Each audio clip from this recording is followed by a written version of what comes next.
So we're talking today about, like the title says for my live, quit your second job if you are a coach. So this has a lot to do with stability that people are seeking, and essentially this whole podcast episode thing can be boiled down to one line, I hope so, which is you should quit your second job because you trying to seek external stability is one of the biggest things that I see that stops coaches from creating internal stability for their business.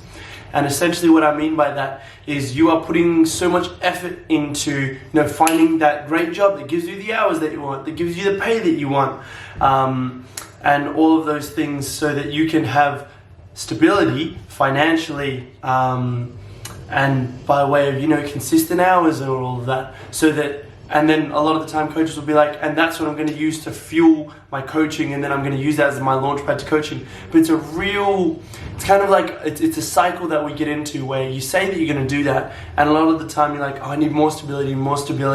Once I'm making this amount, I'll be able to do this. When really they're two independent things. You think that stability from one thing is going to somehow create stability in your coaching, but it's not. The thing that's going to create stability in your coaching is creating stability in your coaching, and it's just about doing that. So that's why essentially I say quit your second job. But what that really means is a lot of the time we're putting a lot of time and focus into something that doesn't need that much time and focus, and is really diverting away from the main goal. Because what's the main purpose? What's the main thing we want to achieve with our coaching? And that is to create financial stability, flexibility, freedom, and ability to thrive, and ultimately help people as well as possible, for most of us coaches. But those are a lot of things that I hear when I talk to all the coaches, especially, well, it's a common factor across people who are both struggling and not struggling with their business, with their coaching business. So when we're doing it, a lot of the time we're like, oh, I just need to get this job. Oh, this job doesn't have the hours I want, or this job. Yeah, and you end up jumping from job to job, seeking this stability, when realistically, you could just be like, okay, I'm going to live with you guys. Most of us have enough savings to go a month if we really had to on our bare bones. And like, if you really wanted to make it work, you could drop everything and just for a month be full on dedicated to your coaching.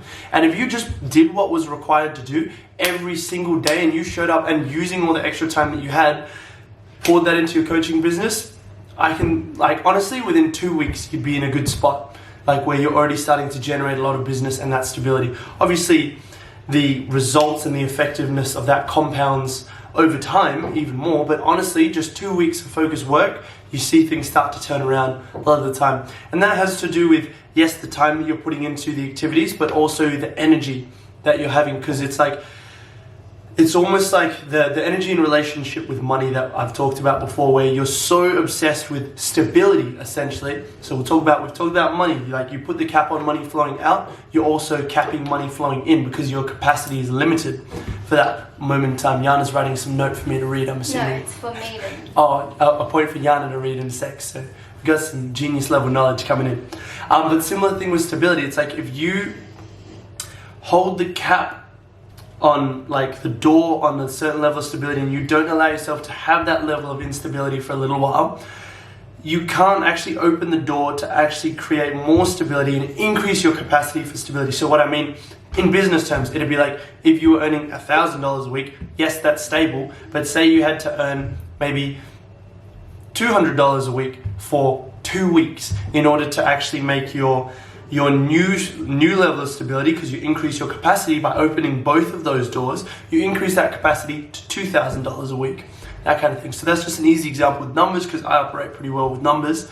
But the idea, if you can picture that, if you can see that, if you can feel that, it's basically allowing yourself to feel a bit of that instability so you can create that. And sometimes some people refer to that as having stake in the game, having skin in the game. Yeah, so there are stakes as a result, because you're like, I kind of have to make this work. And obviously we don't want to do things that just make you desperate in order to do that, because then it's hard to get people to work with you. It's not a good, clean place to come from. So there's a lot to work on there. But yeah, what's up, Billy? You obviously want to do the things that are going to be conducive to you to what your actual long-term goal is. So yeah, that's just a common issue I see a lot of guys run into, because I mainly talk to guys in relation to coaching, and that is that they're so obsessed with creating stability that in something that's independent of coaching but still affects their life, that they actually never end up creating that stability in their coaching. And because for like years on years they're like, oh, I could just do this a little bit, I could just do this a bit more. So honestly, it's good to, I think if you can, one of the best things to do is invest your time. Definitely. Maybe you're the kind of person that can research and find out the things that's all there for free. Like if you're watching this kind of thing, you can apply a lot of things that I'll be telling you guys. Maybe you're that person. If you're not, then I'd say it's a good shout to find a mentor that is financially viable for you and invest in them, because they're going to show you what to do and basically guide you, ideally if they're a good mentor, and help you along the way in achieving the things that you want to achieve. And help you create that stability faster. They fast track that progress. But a lot of it is really about committing to that and, allowing yourself essentially to create the stability within your business. Because when you have so much focus on this other thing, you don't actually allow yourself to create stability in your own business. And we just get so focused with it that we actually never end up creating that stability in our own business, and we stuff ourselves over. Is something a lot of people can do. So yeah, the point of this is basically internal and external stability for your business. We just get hyper focused on the external stability as opposed to putting ourselves in a position where we can create internal stability for our business. Anyway, here's Jan with something to say. Yeah, so another thing with jobs, like I'm actually not against having jobs whilst you are building up your business, and I think that's really smart if you are intentional with what that job gives you, right? Humans, like us as a species, we are so primed to just quit when things get hard, right? Like think about if you believe in evolution, which is a whole topic in and of itself. Like your instincts are to survive, so they're not going to be going after the things that you find challenging and that questions or that sort of threatens your stability. So when you give yourself a job, you've pretty much given yourself a home, a mortgage, or whatever, and you've said, okay, I can't leave this job because of all of these reasons, and the only reason you would have to follow your dream of creating a business is just maybe one, because you really want to do it. But when you're going through a hard time, that one reason won't outweigh the 99 other reasons you have for staying in your job, which is why, like, having a job is good, but this is what I did. I figured out how much I needed to make per week to, like, meet my minimum requirements, like, for food and nothing else, so that I knew if I didn't work on my business, so I knew that if I didn't make anything else in my business, I would just have enough for food that week, which isn't a very nice lifestyle, like if you're running a business, because you are still putting in the work if you don't make the money, and you're just sort of dragging the process out by like saying, yeah, I've got a business, but you end up being in the growth phase for 5 years or in the beginning phase for 5 years. So it's much easier to quit when we already have that safety, net, and to be honest, you'll never feel ready. You will never feel ready. That is not like, it's not like I'm gonna have $10,000 and you'll be like, yeah, I'm ready. Like that point never arrives. For some, maybe for the 1%, it's going to come, it's going to arrive, and you're going to be like, yeah, I feel ready. But for most people, like if I challenge you to define what being ready to leave your job looks like, that goalpost is going to shift based off of where you are at next week and where you're at the following week. Hello, everybody. So when you have that safety net, you'll never feel ready and you'll never challenge yourself. And there's this thing that we do in NLP, which is like a model of, it's a modality for transformation and for creating lifelong change, and it's called be, do, have, right? So you become the person that you need to be in order to do the things that you need to do to have the success that you desire. It is not, I must work my way out of the situation I am now to become who I want to be. Like you start embodying that person first, and that person puts their business first and foremost. And if you have a job that's taking up 40 hours of your week, that becomes like, that makes it so hard to do anything else, and you're not actually focusing on where you want to be in 6 months time. Because in 6 months time, if you're still working 40 hours a week, like realistically, how far along do you think your business will be? And that's just what I think. I mean, it's a pretty, like, the modality has been around for like 100 or so years, 100+ years. It's, you know, like it if you want to take it out from the, I guess, technical speak, it would be, okay, who is the like person I need to identify with? What habits does that person have in order to get the results that a successful person would? And that's where you have to come in and you have to take radical self-responsibility for, is my job actually killing and taking away time from my dreams? Or am I only just using it as, you know, the thing that covers my baseline like I said I would? Because it's very easy to slip from, it's just covering my base, to, oh, I'm just going to ask for more hours because I need to buy a pair of shoes. Instead of, how can I put more focus on my business to make more money? Because that responsibility then falls on us, right? So that's just my point of view. Does that make sense? Okay. Yes, it makes sense to me. Okay.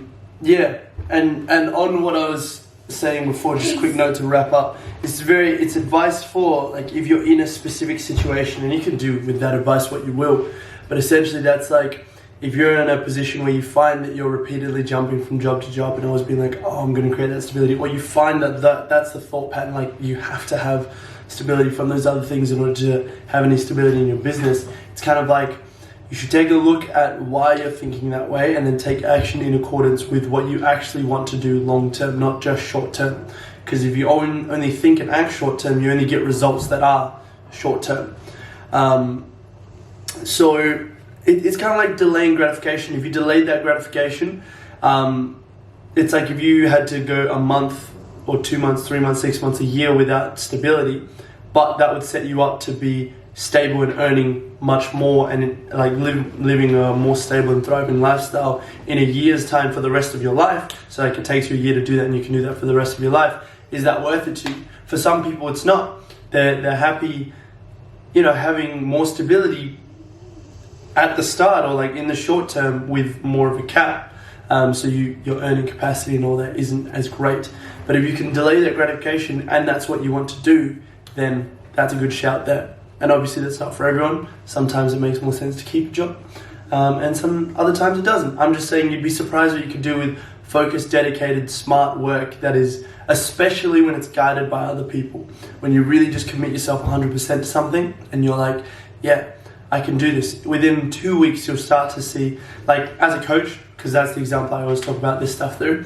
As a coach, if you just started doing that, doing the things that you need to, like we're going to talk about in other things because I don't like to make this too long, but you know, do an outreach, learning the ability to help to talk to people, form those relationships, build that trust, and then see if you're the right fit to ascend, and then to get them to work with you. So essentially what we call that is outreach, prospecting, and sales. If you can learn those skills, and like you don't even need to learn the client fulfillment side of things for that period of time yet, because most coaches already know how to do that. I'm not saying client fulfillment isn't important, or like, you know, actually servicing your clients, because that's huge. That actually forms a huge portion of your business, and obviously what we're here to do.